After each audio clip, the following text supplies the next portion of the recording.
Hey everyone, welcome back to my channel. I hope you're all doing well.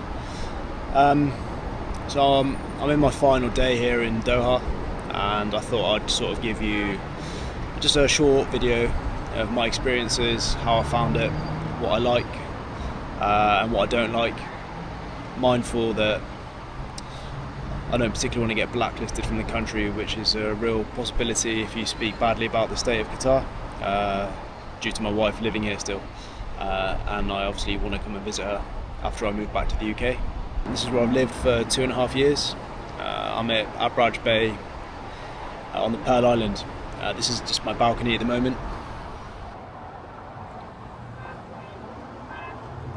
And I'll be honest, I do want to go for a walk later, and I'll probably take you with me. It's just a little hot at the moment, so it's 16:15 or 4:15.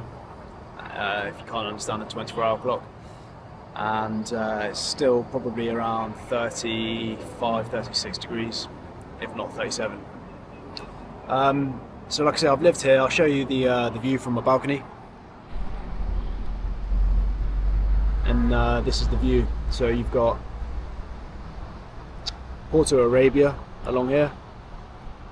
This here is the Doha city skyline. We've got these two large towers. I think I can just see, yeah, you can see both of them, 1 and 2, and this is the entrance to the Pearl here. So you'll, as you drive in, this is what you'll see. And again, there's only one road in and one road out of the Pearl. This way here you've got various accommodation towers. Again, this is all Porto Arabia. And this is the road which sort of goes down to Karnak Quartier. And I'm sorry if I pronounced that wrong. What I will say is, so this is my balcony, this is my apartment, and the only thing I would change about this apartment, well, there's a few things I would change about the apartment, but number one, this roundabout here gets so busy. I'm talking extremely busy, okay? And it seems like everybody's accelerator pedal is linked to their horn here in Doha, and you can't go more than 30 seconds to a minute without someone blasting the horn all hours of the day, all hours of the night. With my bedroom being so close to this roundabout, it just gets kind of annoying. It does become slight white noise after a while, and you do get used to it, but man, like, for me that's been a real pain. And what I will say as well is, if you're choosing an apartment, think about the position of the sun as well. So my window is there, this is my bedroom, and obviously the sun rises in the east, sets in the west. It's an easterly facing window, so my bedroom turns nuclear throughout the day despite having the aircon on, because the sun hits that window and the glass and just heats up the bedroom to the point where I've got the AC on and I have to run a fan sometimes at night time too, because it's just too hot, which I think is unacceptable for the price of this apartment per month. The AC is just not good enough, I'll be honest. What else can I say about here? So as you can see, it is very aesthetic, very clean, very tidy. The horns are blasting, which is brilliant. That's something that's driven me up the absolute wall, and I won't pretend that it hasn't. Another one, classic. You can see the ocean here. I'm not sure if, let me see if I can zoom in.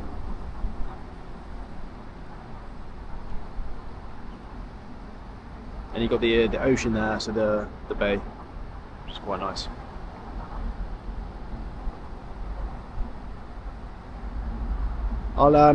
I'll take you with me when I go for a walk later. I do want to go and get a few bits and pieces, but I just thought I'd show you the view from my balcony. This here is the AC station, so it's called Qatar Cool. So one of the things which is quite unique to Qatar is all the AC runs underground. So there's 2 stations on the Pearl. There's one here and there's one further down, and the AC is generated here, then it's pumped into the apartments via underground, and then underground pipe, sorry, and then that comes into your apartment. One thing that is worth noting is this is only a slight glimpse of the Pearl Island, and you can see here, I mean, I can't count them all, but you've got all these apartments here, all these here, all of them in the back. You've got 3 towers here, the Hilton down there. I mean, it's just massively crowded and massively populated. And with one road in and one road out, it can get absolutely crazy. I find myself taking Ubers quite a lot just to give the stress to somebody else. And if you don't know, Ubers here are so cheap. Like yesterday, I took a 20-minute Uber ride, and it cost me like £3, which is very reasonable. And for £3, I'd pay that over driving in this traffic, which, again, that's something that I've struggled with here. Yeah, I mean, I'm sure, you know, comment down below if you've lived in Doha, and you can mention the traffic too, but I'm not entirely confident that everybody here has got a legit driver's license. It's possibly some of the craziest driving I've ever witnessed, and I've been to Kabul, I've been to Manila, I've been to Indonesia, and the driving here is just very aggressive and aggressively unnecessary. Oh, sorry, unnecessarily aggressive. There's no need for it. So yeah, I'll catch up with you when I go for a walk later, and I'll show you show the route that I normally take, and I'll get more into living in Doha. Speak to you soon. Okay, so just out and about now. So it's an hour later, and the temperature is now, it's 35 degrees, which is, in the grand scheme of things, how hot it gets here is actually quite manageable. I'm definitely going to have quite a shock when I head back to the UK, but I'll be honest, like, the heat here for me has been, in the height of the summer, it's almost unbearable. For me, it's just not, it's not the one. You know, some people love it, some people don't. I'm from the UK. I obviously like warm weather, but the intensity and the ferocity of the heat here is just, it's intense. So I'll just take you for a walk now. I'm just heading down towards where those 2 big towers are. I'll flip this round. There's one, and this is where I mentioned the AC comes from, or generated, if that's even the correct word. And yeah, done a bit of soul searching as well. I'm probably just going to keep my opinions to myself regarding Qatar. I'm sure if you want to deep dive into what it's like here, or how people get treated with various passports that aren't European or American, I'm sure you'll find plenty of results on Reddit, if that's what you're into. I'll leave it at that. We're back. So this is the sort of forward edge of the Pearl. I'll spin it around shortly and show you various areas, and I'll show you the bridge and another area of this area in Qatar. Okay, so let me just get up here. The sun is absolutely blistering. Should have worn my sunglasses, but they're actually packed away. So what do we have here then? Right, so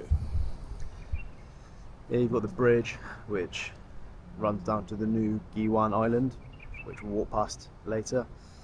And this area here is Lusail. It's actually quite nice. You can hear the birds at the moment. And this is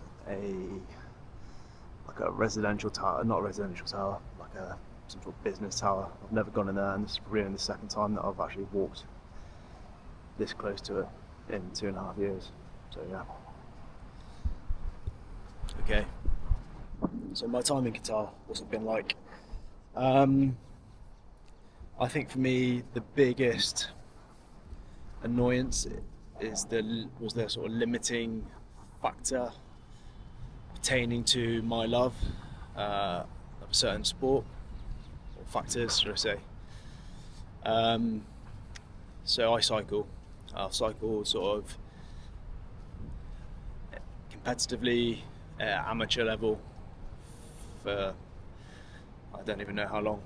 And there isn't, they are trying to improve it here in Qatar, but it's just so far behind in its organisational abilities, the selection of routes, the selection of races, the random cancellation of races, the fact that there's no sort of category system here. So, Buddy could turn up on a £100 banger with flat pedals, tell someone that he used to be Cat 1 in the UK, and then jump in with the elite race and cause havoc, which is quite frustrating.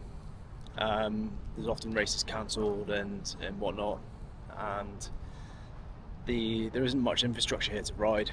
You've got an Olympic cycle track, which was good for maybe the first 5 times, and then after that it just gets absolutely tedious. So I think if you Google it, it'll say it's it had a Guinness World Record for the longest continuous cycle track, I believe, in the world. Maybe it's like 33 kilometers one way and then 33 kilometers back the other way.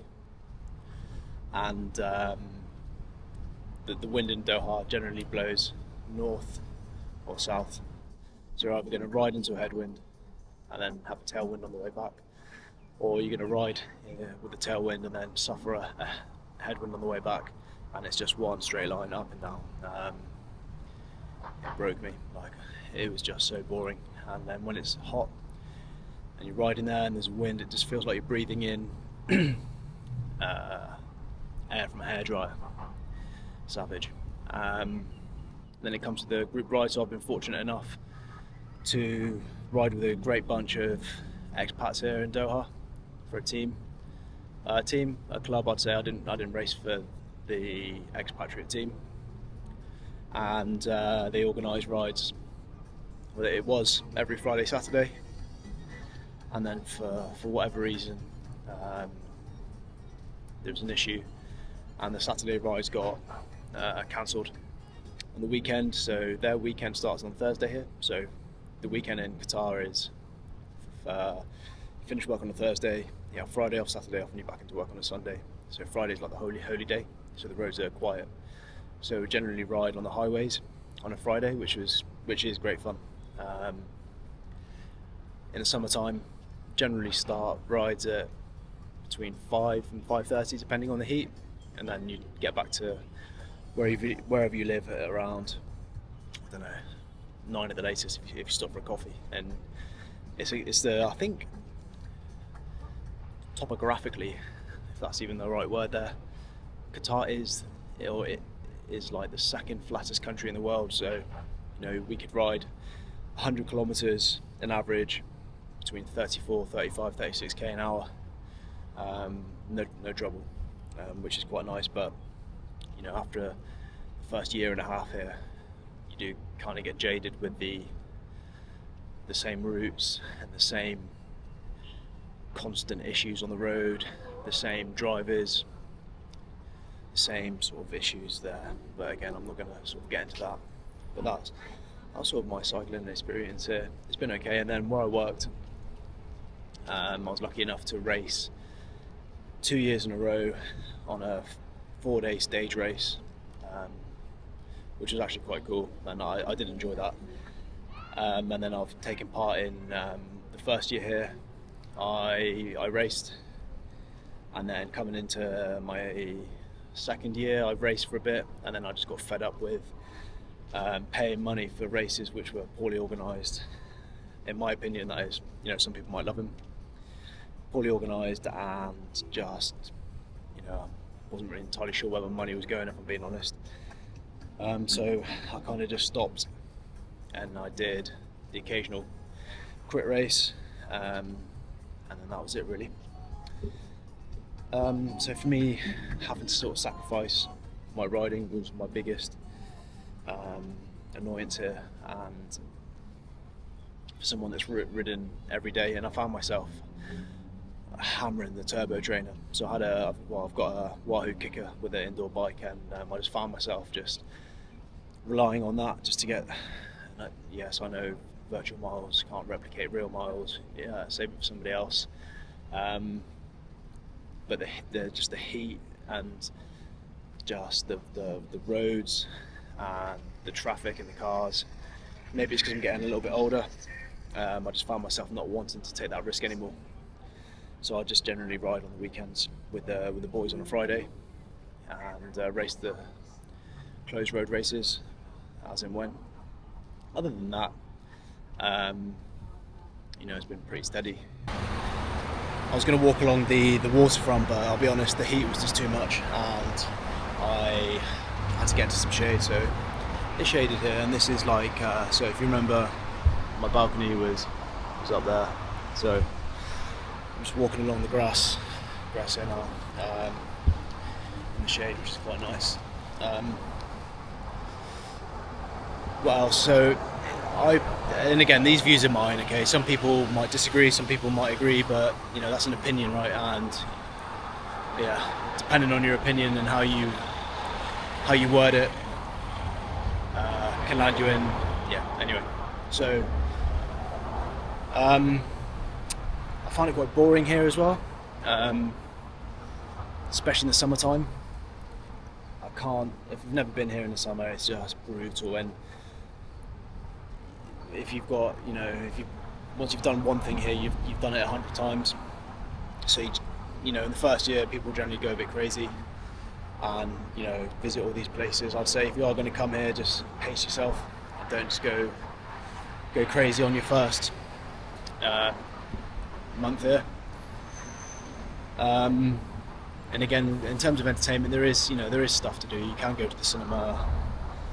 You can sort of, if you're into it, go to like these brunches that are hosted every weekend in nearly every sort of tower or hotel. There's one here in the Hilton. I don't even know the names of the places which do it. I don't drink, so I've not been involved in that sort of circle.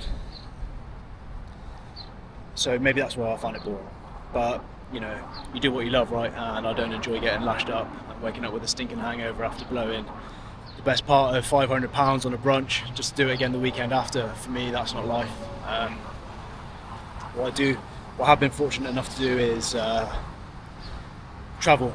And although Qatar Airways is known for being quite an expensive airline, I would say it is a case if you get what you pay for. The quality of service is good. I haven't really got a bad thing to say if I'm being honest. So I have travelled quite a lot. So I've been to, without counting it, I think it's like 13 countries. Albeit some of those have just been for day trips with my partner. But it's worth it. If you can get out of here, I'd say get out of here and pace it.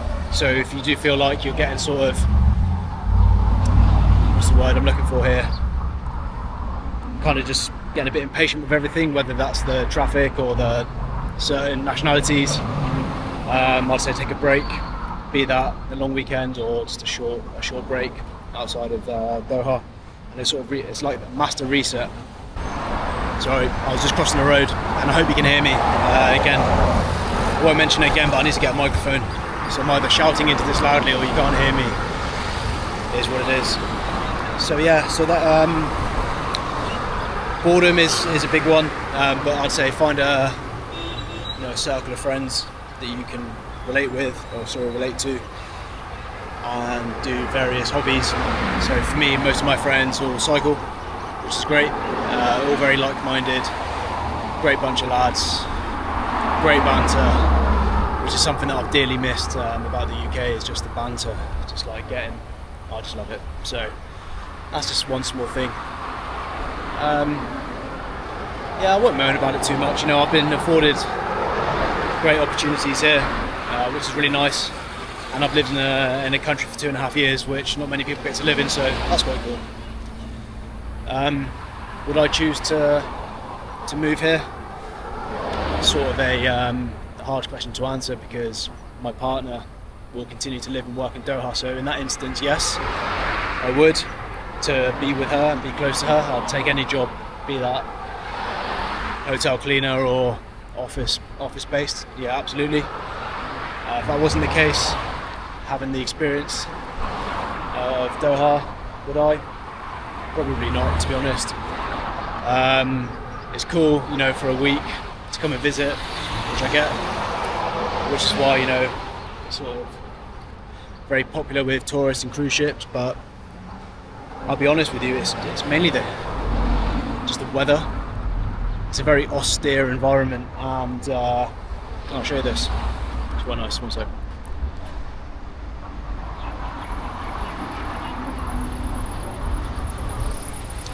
It's a very austere environment, and I appreciate that I am emigrating to the Philippines, where it's equally, if not hotter, than here in Qatar. But that is what it is. I'm happy with that because I'll be there with my partner and making memories. Not that I haven't made memories here, but it's a different scenario, you know, and there's a lot more to do, a lot more to see, and I urge you, if you've never communicated, spoken to, had an interaction with people from the Philippines, I urge you to do it, because they are the most loving, kindest, warmest, genuine, and this is on my experience so far, group of, or nationality, that you could ever meet, and they're great. So that's going to make it a lot easier than living here in Qatar.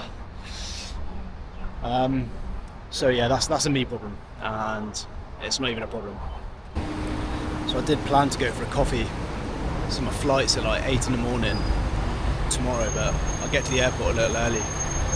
But I'm worried that if I have a coffee now, I won't be able to sleep. Not that I'll sleep much anyway, but let's see. It is the weekend now as well, and by the looks of the number plates, it's a Saudi Arabian holiday, and they all flock to the Pearl. Excuse me. They all flock to the Pearl, and I'm gonna guess it's gonna be busy, and due to, you know, cultural reasons, I don't want to be filming with people here with their families and stuff, just to avoid any sort of altercations or someone asking me what I'm doing and trying to have to explain myself in English. So let's see. There's another horn. Great one. So what I will say, just regarding moving or living in Doha, just do your research before you do come here. So I knew absolutely nothing about Doha before I came here, which I think was a good thing. I've always thrived off being thrown into the deep end and just experiencing things myself and just trying to work through problems on my own, which I absolutely did when I first came here. But just do your research. If this video helps you, maybe this is going to turn into a 20-minute video of me just rambling on, trying to think what to say while I'm conscious that people are staring at me. Actually, what I might do is, down here there's one of the bike shops here in Doha. Quite good friends with the guys that work in there, so let's go and say hi and see if they're happy to be filmed. Yeah, just do your research and take it from there, really. You know, there's a lot of good people here in Doha who are just trying to make ends meet, and I think one thing that people need to remember is that a lot of people here from countries outside of Europe and the US move here for a better life, and they live here alone. So they leave their family, their children, their loved ones in their country of origin to earn a wage to be able to support their families back home, whether that's a Talabat driver, Uber driver, a waiter, somebody who works in a coffee shop. You know, well, almost everybody is here trying to earn money and send it back home. So I think that's something to remember as well. There's just a lot of people trying to make ends meet, and just be kind to them, you know. Just be kind. There's a lot of people here which look down on these sort of lower paid workers, and I'll be honest, a smile and a hello and a bottle of water when you're filling up your car at the gas station, or you see a security guard in the heat of the summer just stood in the sun. Just be kind, man. Like, everyone's just trying to make a better life for themselves, and it's, you know, they've chose to come here to try and do that. So just be kind. Right, so where are we now? So we've walked all the way down to one of the sort of curves on the Pearl, and I forgot the name of this hotel, but it's written outside, so that's handy. And it's called the, well, what's it called again? I'm going to try and keep this raw as well. I don't really want to edit it. The Kaminsky Hotel is freaking huge. Just there. And I actually used to live here. In fact, talking of being nice to people, here's my friend from Nepal who works in Tim Hortons. I guess I'll hi to him. He's a good guy. Hey buddy. Hi, how are you? Namaste. Do you want to be on the vlog? How are you? I'm just talking about how, is it okay to be on? I will come because I have Just to. real quick, this is my friend from Nepal. Yeah. I'm just talking about how people need to be kind to people in Doha, because people are just trying to make ends meet, so this is my good friend. I will just finish that one and Yeah. I will talk to you soon. Okay, No problem, sir. take Okay. care. I'm going to carry on walking, okay? Okay, no problem. Take care, brother. Take you later, sir. See you later. Bye bye. Great guy. So that's my first time actually filming somebody. So yeah, should we go for a coffee? I don't know. Let's see. I'm back. It's absolutely busy down here tonight. Actually, I'm trying to figure out if there's a way to like switch the screens without me doing this all the time. But so I used to live down here, and we'll go down here in a second. Actually, it's looking quite busy. I'm not sure if I'm going to get a coffee, and I'll be honest, I'm not gonna film once. Should we go up here? What's up here? I've never been up here. Let's have a look. First time. There's a viewpoint. What do we have? Got a fountain. Ah, okay. Okay, it's not much. Not much up here. Let's go back down. Not much up there, guys. You're gonna get our breath and see. We speak this back. Right, and we're back. So I used to live just in this apartment complex, and I lived there only for a few months, and then I moved. Okay. So this is my good friend Saud. He races for Aladam Racing Team. One of the nicest, if not the nicest human being that I've met here in Doha. And The first time that we meet here. yeah, met here. So the first time, so do you want to explain with the clothing company? Yeah. So Saud has a clothing company called Off Grid Clothing, and I came to Doha with my shipment of my clothing was delayed, so I had no clothes. Kind of like just had a t-shirt and some shorts, and I found his page on Instagram, and I was going to buy 2 t-shirts to see me through like a month until my stuff came. So anyway, Saud messaged me back and said, "Where are you?" And I said, "I'm here. I used to live here." And he came by, and you know, it's a testament to his kind heart and his loveliness. He just said, "Don't worry about the cost. It's a gift," and it's really helped me out. And ever since then, you've been kicking my ass on the races. No, you kicked my ass Man. in the army tour, yeah? The army race, Yeah, and yeah. but got a clothing company, Off Grid Cycle Clothing. Yeah, To say. yeah.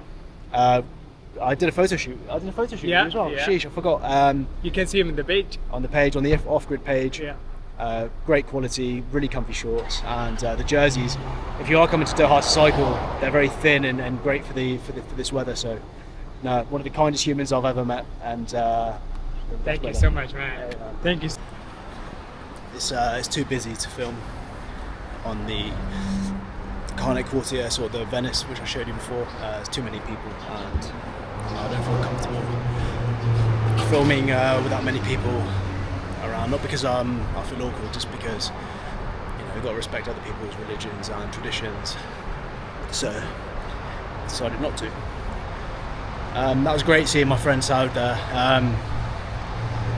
What's crazy is that's the first place I met him, and then the last place I met him, which was quite a blessing. Just cross over the road here. And yeah, so it's getting busier and busier now. The roads are filling up. So I think I'll end this here. I've waffled on quite a lot. Maybe I haven't given that much information. What I will say is, if you're single and an introverted kind of person, you could struggle here in Doha. The opportunities are there to explore and get out and meet great people through sport. I think the best thing that you can do here is make new friends through sport. You know, there's I don't do it, but there's a big triathlon scene here, so I'm led to believe. There's running clubs, there's cycling clubs, races, you know, all that sort of stuff, which is great if that's what you're into, opposed to just getting drunk brunch on a weekend, which isn't really what I'm into. So I've got no experience of that, so I can't really advise. However, you know, you will meet great people who can help you out along the way. Like Saud, actually, he helped me out, like I said, with the clothes when I first came here. Phenomenal gesture, like a phenomenal gesture. I was in a bad way, so it took, my shipping got delayed from the UK to here, and I was under the impression it would be here when I got here. So I had to do like a good 6 weeks, maybe even 2 months, and just like a couple of t-shirts, one pair of pants, and some trainers, like, so, which is pretty rubbish. I haven't documented outside of the Pearl, actually, and I should have. And the reason for that is I forgot, and I just didn't do it. But I will say the beautiful areas, you know, there's the Corniche, which is like the waterfront, if you will. There's the Souk Waqif, which is like a traditional souk, and the food there is some really, really high quality food. One of my personal favourites is the Old Souk in Doha, and I've had some of the best food I've had in Qatar there, actually, at a Omani restaurant, which was good. Talking of food, you can experience any kind of food that you want. So what have I eaten here? I've eaten Omani food, I've eaten local Arabic food, I've eaten Filipino food, I've eaten Lebanese food, I've eaten Turkish food. There's probably some more as well, but you can eat all sorts, and I think you can explore the world through food, and I personally find that to get a grasp of a culture or understand a culture, one of the best ways that you can do that is through food, because each dish has got, you know, significance or a reason why it's made that way, and I think it helps to sort of understand, which is really nice. Okay guys, look, I'm gonna end this here, and I'll leave you with a closing shot. Let me just adjust this.